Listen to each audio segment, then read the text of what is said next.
Okay, good evening, and welcome to the AO Show. Um, I am your host, Sally. Tonight, we will have a very special guest. Please give a warm welcome to Dr. Andrea Oliver.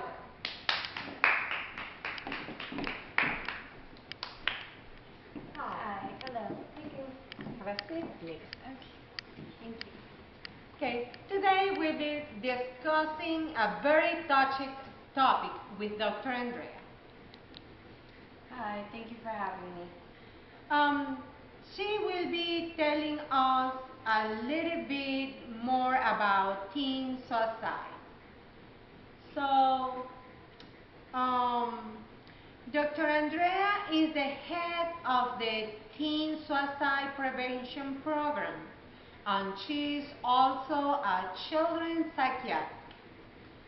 Doctor, tell us some facts about this subject.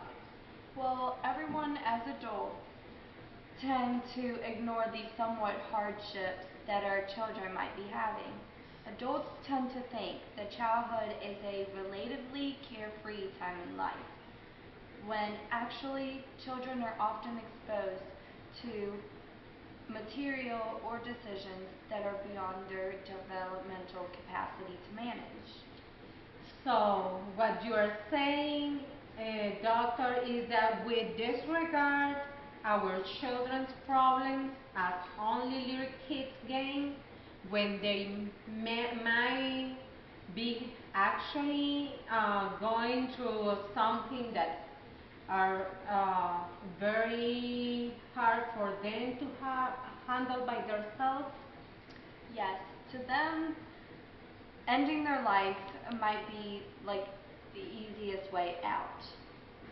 It is not true that children do not understand the finality of death, nor that they don't complete suicide. And what are some of the signs that a child or an adolescent is suicidal? Well, most think that adolescents use the word suicide for attention, but it's actually a plea for help. They want someone to intervene and show them that they are wanted and loved. Every adolescent who completes suicide is depressed.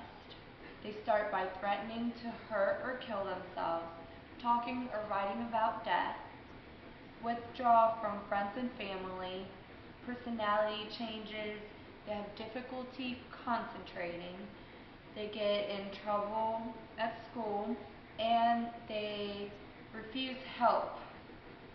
And those are some of the warning signs. And what the family, the friends, the people that is around these children or teens can do to help them to go through this problem?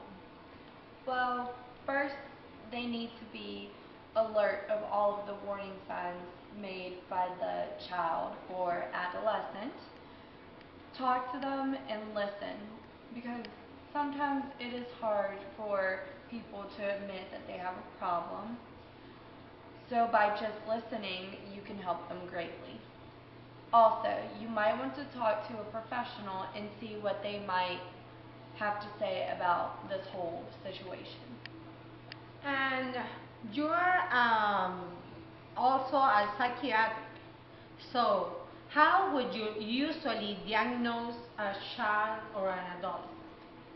Well, psychiatric studies in very different countries have shown that a psychiatric diagnosis is present in about 90% of of suicides before and at the time of the death. Also, alcohol abuse is in approximately two-thirds of 18 to 19-year-old males.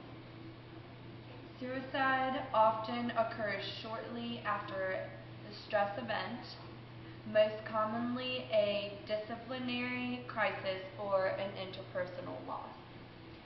For example, a breakup with a boyfriend or girlfriend, recent separation of parents, suspension from school, or appearance in juvenile court.